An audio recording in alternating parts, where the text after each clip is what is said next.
when you identify with your limiting beliefs, then you're identifying with, oh, I'm stuck. I'm in this hole and I can't figure this out. As Yes. soon as you start to shift that and just get into messy action, it's like everything is figure outable. I just need to get moving.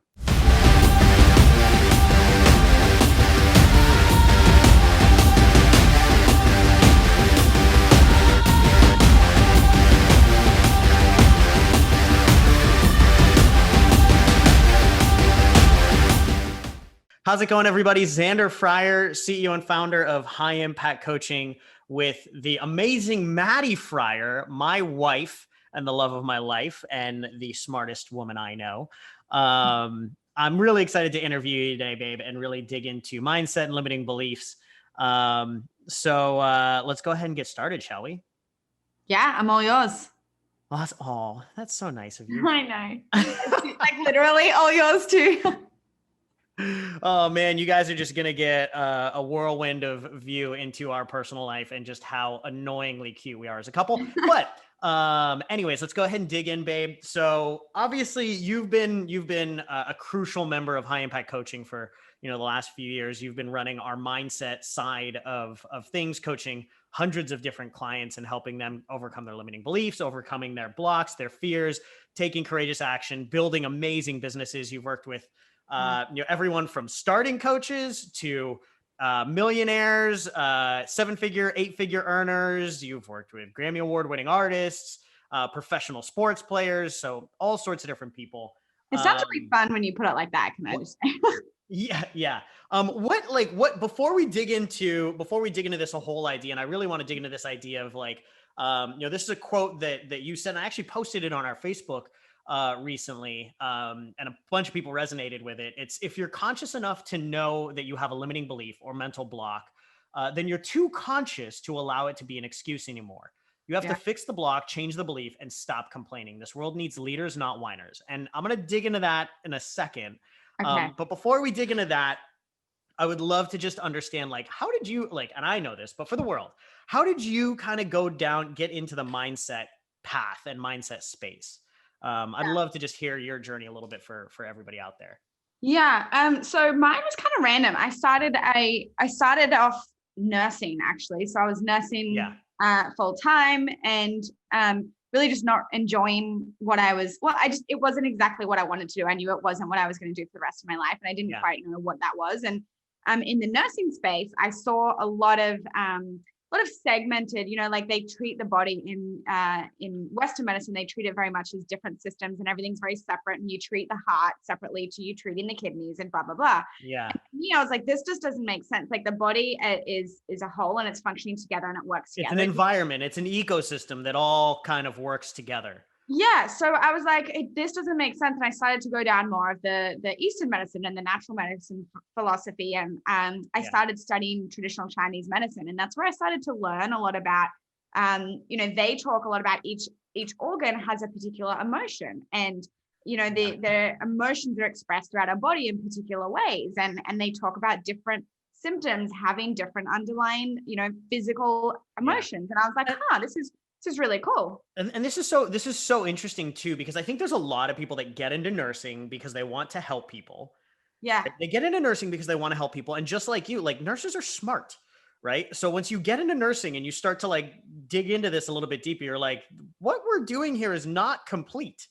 Yeah. Right? There's a bigger picture to this. There's more to this than just, like you mentioned, this focus on one thing at a time, solve the symptom, rather than figuring out the ecosystem as a whole. Yeah. I think a lot of people resonate with that too. So, hearing you go from nursing to obviously Eastern medicine, that's amazing. And obviously this is kind of the bridge to some of the emotional side of things. Yeah. So I think I just started getting really fascinated by that. I was like, so your emotions, because I was someone that, just a bit of background on me. I was someone that I grew up with. I have a younger sister and an older brother, but I grew up with a lot of my brother's older mates as I started going out and things like that. And I was around more masculine energy growing up in my life. And so I wasn't someone who really expressed any form of emotion. I did maybe cried once a year, if I had someone pass away or something, I never cried. And I never really learned to express emotions. And so as we started digging, you never cried until you met me. And then I met Xander. And then now I just, seriously. And now I like actually cry happy tears, which is hilarious because like Yeah. that was a whole nother world. But anyway, um, yeah. So I guess I went from that Chinese medicine philosophy of like, so, you know, we can actually have emotions that physically ail us, like we actually physically affect us. And I just started getting really curious about that and learning more about it. I really enjoyed it. And then a friend of mine was, I was talking to him, he was just really skyrocketing within his career and within his own personal growth of confidence and things like that. And I was like, hey, what did you do? Like you just, I can see you just completely skyrocketing and being above everyone else. Like what happened? Yeah. What the hell? Yeah, what how did you grow so quickly? And he was like, oh, I went to this thing called Landmark, and he's like, you want to come along with me? And I was like, sure. So that was really my first step, I guess you could say, into personal development. So I went along there and really enjoyed that, dug into a few of their different courses, and it really helped me. But then I hit this plateau of like, okay, I understand, because you know they really help you understand why you are the way you are and how beliefs are formed and you know things like that. And so I was like, okay, great. Like I'm able to sort of consciously stop these things. It's a lot of conscious work. Yeah. A lot of conscious work. And then I was like, but I'm not necessarily eliminating them or getting rid of them. I'm just learning how to like work with them a lot better so that they don't affect me. And I feel like this is going down the direction that we're talking about, right? Which is like you're aware of your bullshit. Yeah. But it's still there.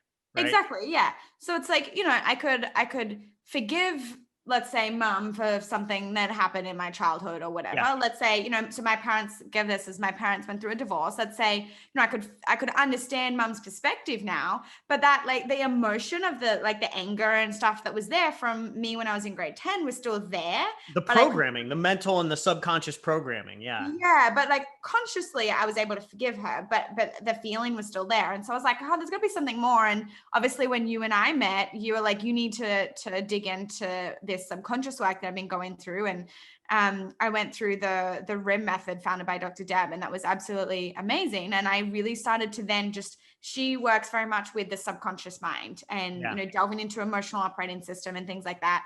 So that for me was when I was like, I felt like instead of just constantly like, you know, just being aware and constantly fighting against myself, I was able to actually dissolve a lot of this frustration or anger or whatever, and really move through it and really overcome it. And I saw so many people, you know, I haven't had a bad upbringing at all. You know, I had a great upbringing, but I saw so many people who'd been sexually molested, abused, all sorts of awful stuff, able to finally, and not just forget, like I just gonna forgive them consciously, but like physically and whole body actually like fully move through it. Yeah. Like it was insane to see the growth, and like you literally walk out, you see people walk out and they look 10 years younger, and it's insane because they're physically processing through. And so I really then just started delving really deep into emotions, subconscious work, and essentially like how our brain works, why it works.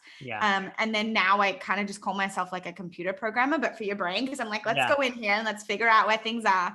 But really, I just got fascinated with it that way. So I know that was a bit long-winded, but that was kind of my journey. Well, I think it's it's a good insight into like what we do with a lot of our clients, right? It's like, you know, we all know, like, look, here's the deal. We work with coaches. Coaches are very conscious people. Yeah. Now we all know, every single one of us knows that we are probably our biggest roadblock, right? Like the systems, everything that we need to learn, all the information, we live in the information world. Everything is out there right now, right? But your bullshit is going to be what prevents you from taking the actions you need to take, making the decisions you need to make, facing your fears, doing the things, you know, all of that stuff. It's your own crap. And so obviously one of the things we have to do at High Impact Coaching is, you know, we leverage Maddy and her team to really dig in with everybody and just, like you mentioned, unprogram everybody's bullshit and reprogram, you know, everybody into this, you know, totally new thing. And obviously you've taken your years with, you know, all these different types of modalities and created something amazingly, you know, amazingly powerful, you know, that with 1 or 2 sessions, we're able to completely dissolve people's limiting beliefs and fears and all these other things and get them moving in the right direction. Which is absolutely amazing. But I want to get to the quote. So, okay, good. So you said this, and it was one of my favorite things I've ever heard you say. So much. I love you, and yes, and I do, and all those things. But we'll park that. Yes. I'll take this one. So much so that I posted it on social media as my own. And so it's this idea that if you're conscious enough to know you have a limiting belief or mental block, then you're too conscious to allow it to be an excuse anymore. Yeah. Right. So talk to me about this. When you said this, what, like, you've now worked with hundreds and hundreds of coaches. And like we talked about, low coach, middle coach, high coach, 7-figure, 8-figure earners, famous people, all the, like, talk to me about this quote. Yeah, it was funny. I was on a mindset call with, I do an accelerator program, which is our kind of like back end 12-month program. Yeah. I was on a mindset call and I kept hearing people come to the mindset call and be like, Maddy, like I have a block around money. I have a block around like confidence. I have a block around blah, blah, blah. And I was frustrated. And I was like, you know what? I was like, you're no longer allowed. I was like, every single one of you here has done mindset work, teaches mindset work, incorporates it in your programs. And I was like, you're no longer allowed to say that you have a block because you are too conscious to have a block, right? So you're almost framing that as your own identity. You're creating your own prison. Because what I was finding was people were like, Maddy, I have a block. Like, what do I do with this? Like here. And it's very disempowering because when you have mental blocks, let's be honest, we all have mental shit that we need to continue. Like mindset work is not just a one and done. Like, we can process through so much of it in 1 or 2 or whatever sessions if you have the right tools, but it is a continuous process. However, the biggest thing that I've noticed between a starting coach and someone who is actually successful, multi 6 figures, 7 figures, 8 figures, is these people, the successful people, know that they have mental programming and they're working through it, but they don't allow it to hold them back and to freeze them in the moment. Yeah. I was noticing so many people coming to these sessions like, Maddy, I have a mental block around using it as an excuse to stop yourself from taking action and making something happen. Yeah, I can't move forward now. I can't ask for 3K on my program, or this is why. And it just becomes an excuse. And the reality is that is no longer an excuse. When you're aware enough to know that you have this block, you can figure out how to start to shift it. Well, and sometimes it's not even just about shifting it. It's just taking action in the other direction. Well, that's shifting it essentially. Yeah. It's like talk to me about that then. Talk to me there. Like that's shifting. So there's a couple different examples I could give on this. And you mentioned to me before Tony Robbins' quote, and I can't remember what it was, but I want to start. Tony Robbins always says, you have to shift the belief and you'll change the action. You have to change the belief first, and then comes the action. And that is true. That works, right? And we do a lot of that. However, it doesn't mean you can't flip it around. It doesn't mean you can't take action and to change the beliefs. So our beliefs, the way that our beliefs are created is 2 ways. It's by repetition and emotion. Now, I work very heavily with people on removing, shifting, processing through the emotion so that the belief itself just dissolves. When we have a tense emotion, we create a belief around it. And that's a long story. How that works. Yeah. But I work very heavily with people on the emotional aspect of it. However, people forget the repetition. This is why people do affirmations. This is why people do things like visualizations, etc. Because you're working on the repetition. If you've told yourself, I'm stupid, ever since you were 3 years old, because maybe you didn't pass grade 3, or you put up your hand and someone laughed at you. If you've told yourself you're stupid for 30 years, you've created an identity. You've created a massive identity. Yeah. So you have this belief that you're stupid. So if you think about that, there's beliefs is repetition and emotion is how they're created. If you think about that, well, what is a different way, instead of having to shift the whole belief itself, which can take time, it can take specific tools, a simple, easy way to start to actually shift that belief is to get into action and take the action over and over and over and over again. And even if you don't believe the action to be true. Yes. So to give you an example, I've got a couple of examples of this. Number one is, let's say I don't know why I'm a guy, but let's say I'm a guy because this is just how it let's say I'm a guy, and it can work for women too, because I actually did this to Xander, but let's say I'm a guy and I want to ask someone out, right? Well, let's say I'm really underconfident because whatever happened in my past, and I believe that I'm just underconfident and I'm not good with women.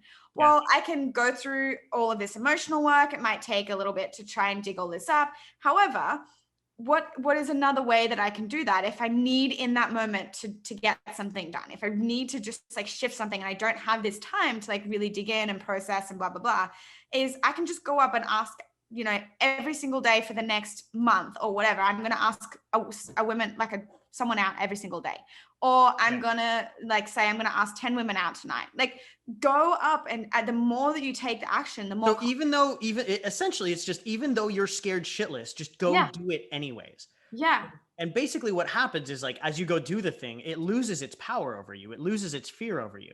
Like yeah, because what are if we I was afraid if of? I was scared to, if I was scared to ask when I was single way back in the day, if I was scared to ask a girl out, and then, every day I made the decision that I'm just going to ask one girl out every single day, by day 5, it's easy, right? Yeah, even It doesn't if they matter if said you've been no. turned down 4 out of the 5 times. By day 5, Yeah. it's easy. Yeah, even if they said no, it's like, okay, well, you kind of know that they're either going to say no or they're going to say yes. You get better at getting rejected, and you get better at the way that you're asking the questions. Like, Yeah. oh, okay, I asked in a really seedy way, that didn't work. Like, let's go this way, right? So, Yeah. Well, I remember one of my good friends and mentors, Craig, who you know really yeah, well. Craig was talking, like, this was 2.5, 3 years ago. Craig's an extreme introvert. yeah, Doesn't seem like it on social yeah, media you can never anymore, tell. but he is. But I remember when he first got on Instagram, he was terrified to do Instagram stories. Mm-hmm. So he spent an entire weekend and basically like held himself accountable to doing 100 Instagram stories over the course of one weekend. So he did That's 100 it, Craig. stupid little 15-second Instagram stories over the course of the weekend. Now the dude's an Instagram story machine, Yeah. right? Like, you can't stop him from doing Instagram stories, and he's doing dozens every single day because it's so easy for him. Even though video still scares the shit out of him, it's easy for him. Mm-hmm. Yeah. And so, it's interesting, the more that you start to do that, like you talk about one of your examples, which I love, is like, let's say you're a kid and you go up on the high dive and going to jump into the pool and you get scared up the top. Yeah. Do you come back down the bottom and then say, I need therapy? Or do you just jump off the skydive, the board, and then you realize it's amazing and so much fun, and you just want to keep doing it again. Yeah, as soon as you jump off, you hit the water, you climb out, you go, oh my God, that was amazing. And you've got all this energy and you've got all this motivation. So you climb back up and you go do it again. It's like, it's the same thing with like content. Like, I go film one Instagram story and then I'm like, oh my God, that felt great. Like, let's go do something else. Let's go film another piece of content. Let's go do this over here. Something else that makes me uncomfortable. Yeah, so it's just starting to get into action to be able to get out of your own way, and frankly, that's the reason we were together, because I was never someone that would consider myself someone who would put myself out there or confident or really go out there. And just prior to meeting you, what I had committed to myself was I was going to do either like a bold request, to make a bold request of someone, or something uncomfortable. I remember I like went in the middle of a shopping mall and just like lay down and stared up at the ceiling and was like, this is really uncomfortable because everyone's staring at me and thinks, yeah, that's just weird. But just random stuff like that, right? Like, I just was like, I'm gonna go do this. I did go skydiving and just did a bunch of stuff that, to the point where you can no longer identify with someone as being underconfident. Well, I think an important byproduct of this, right, is exactly what we're talking about here. It's like there's the certain type of people that are conscious enough to understand their fears and limiting beliefs. Yeah. But they think that they are tied to them, that they produce the outcome. Yes. And there's the next level of consciousness, which is realizing I have limiting beliefs.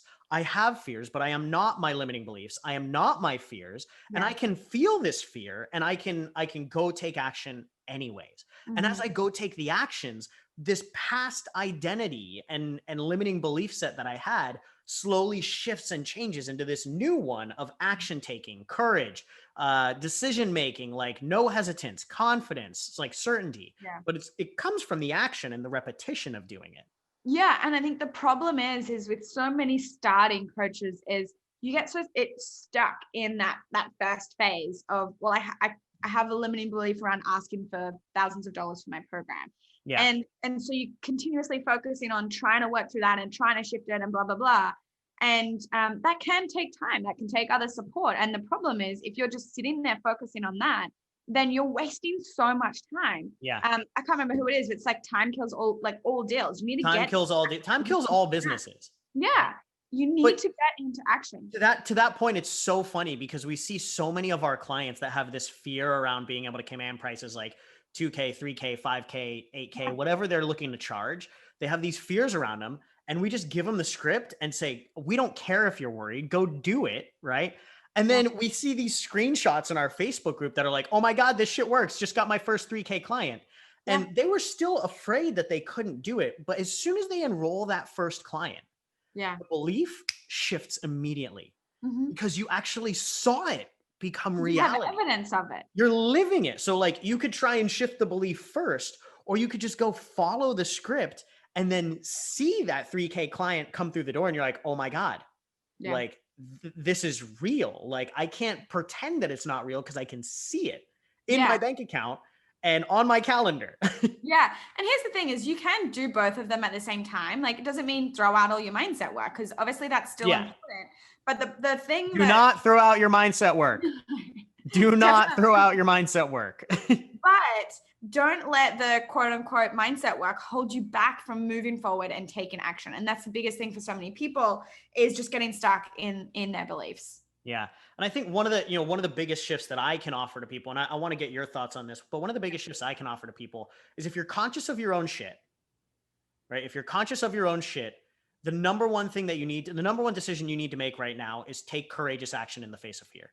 Oh, Do the 100%, thing, do especially the when thing you're that starting. scares you. Whatever the thing is, just do the one thing that scares you. It might be asking for more for your program. It might be firing that bad client. It might be hiring the coach or mentor that you think you quote unquote don't have the money for. It Yeah. might be putting that piece of content out that you think is not good enough. It might be asking the guy or girl out that you think is going to say no. Like whatever that one thing is that makes you uncomfortable, if you're conscious enough of your own limiting beliefs, then you're too conscious not to get into action and just go change them. Yeah. And it's interesting you say that because, I was talking before about like I made a commitment to myself to get uncomfortable in every situation I could. So I remember this is, back when I was at Landmark, at one point they needed a group leader and I put up my hand and I don't know how old I was, 17, 18 or something at that stage. I was like, I've never done this before. I was terrified. Like sorry, I identified as someone who just flies under the radar and everything that I do. Like I was not someone that wanted to really be in front and lead. And I just put my hand up for it. And the more that I did stuff like that, the more that I just went and just randomly did something that made me uncomfortable, the more that I built this identity that like when I used to have this thing saying of like, I'm going to throw my hat over the fence and figure it out. And so what I was building was when I just throw my hat over the fence, I have no idea how I'm going to do the thing that I just said that I was going to do. Yeah. I have no idea how I'm going to lead a team. I have no idea how I'm going to make a relationship work, get someone from halfway across the world that I think is hot to like want to be in a relationship with me. Like I do think you're hot, babe. Thanks. But seriously, like you were halfway across the world. I was like, I'm just going to reach out and see if this works. Like I have no idea how this is. You're going to throw your hat over the fence and climb over and figure it out. And the more that you do things like that, the more you just throw your hat over the fence and figure it out. You will figure it out. You're building this belief, which is so important as an entrepreneur to have as to like, you're going to get so much shit come your way that's just going to smack you in the face and you have no idea how to deal with it. Yeah. But if you've programmed yourself as like, hey, I'm used to just getting uncomfortable. I'm used to facing my fears. I'm used to throwing my hat over the fence. I know now that I can, overcome it and move through it. You create an identity of like, whatever comes my way, I can handle it. Exactly. Yeah. Which is huge as an entrepreneur. I think that's so important to remind everybody, right? Because most of these fears and inaction comes from a fear of like not making it happen, not being able to overcome whatever comes our direction. But the truth is like, if you've survived, if you're alive right now, then you actually have overcome whatever's come your direction. Yeah. You've been able to overcome whatever's been thrown in your way this life up to this point, right? So the fear that whatever prevents you from moving forward is just completely illogical, right? You just need to realize the more that I practice throwing my hat over the fence, going and getting it, then you're just going to get better and better at that. And you create this belief of like, whatever comes my way, I'm going to be fine. Yeah, 100%. And I think for entrepreneurship, that is one of the most important identities that you can have is I will figure it out. Like I face my fears and I move through it and I figure it out. Yeah. It's, this is another quote you told me at one point. You said, everything is figureoutable. Yeah. right? So as an entrepreneur, right, when you identify with your limiting beliefs, then you're identifying with, oh, I'm stuck. I'm in this hole and I can't figure this out. As Yes. soon as you start to shift that and just get into messy action, it's like everything is figure outable. I just need to get moving. 100%. I love that. What last words of wisdom do you have for all the coaches out there to help them keep moving forward and obviously getting into action to over, it's that opposite way of doing things, right? Like, Tony Robbins says belief first, then action, which is true. But we're Yeah. saying take action, even if your belief does not match it, and it will Yeah. actually change the belief, Yeah. right? So what other wise words of wisdom do you have for everybody out there? I mean, I would just say, and there's so many different areas that I could go into, but I would just say, if you can find someone that can hold you accountable for this, I think that was the biggest thing for Yeah. me was when I was going through a lot of this, it wasn't like I was just going to say, I'm going to go and do this thing and I'm just going to be able to do it on my own. Because let's be honest, I was scared. I was nervous. You'll talk yourself out of it. I would talk myself out of it 100%. And so one of the biggest things for me was, I hired you. I always had someone, generally coaching that was holding me accountable and that Yeah. someone that saw me, it was interesting, but that saw me bigger than I saw myself. And I just constantly wanted to grow into that person and continue to grow. But I had to have that accountability to do that because as much as I like to think that, I'm really conscious and blah, blah, blah, at the end of the day, my fears come up and my fears are going to win. And so I think if I let them, and so if I don't have that accountability, I don't have that push, it's a lot easier for me to be like, actually, I'm just going to do this instead. Like, actually, I'm just going to smile at the guy instead of go up and ask him out, and you talk yourself out of it. So I'd say if you can find someone and not just a friend or, a sister, like find Someone that someone can actually hold you accountable that because you will have to do the thing. that will not let you down. That's huge as well. Yeah, I think that's so important because the point when we can become humble enough to realize that like never at any point in our life, we always tell people like the moment that you're meditating and you start to like Yeah. levitate off the ground, Yeah. that's the moment that you no longer need accountability. Mm-hmm. But until you're at that point, right, you need to have people hold you accountable to do the shit that scares you, to challenge yourself, push you outside of your comfort zone, take action in the face of your fears and your limiting beliefs. Otherwise, you're never going to get there. I mean, that's how we were together. That's how we got Yeah. together. All Account- started with accountability. all started with accountability. Yeah. 100%. I love So, it. Beautiful. Maddy, I love you. Thank you for letting me share you with the world for a few minutes here. I think that's all I got, but thank you for joining. I'm yeah. sure we're going to bring you on if there's more questions. If you guys have any questions, feel free to comment them below. For anybody out there in podcast land, if you want to catch these interviews live, go to xanderfryer.com/FB group. And for everybody else watching, if you're interested in getting our help to help you overcome your bullshit, get accountability to take an action and driving your business forward to that six-figure, multi-six-figure and seven-figure coaching business mark, go ahead and go to xanderfryer.com/programs. Check us out. I'm happy to answer any questions that you might have about what we do and see if we can help you. All right. Thank you, babe. Welcome. Love you, Have a good handsome. one, everybody.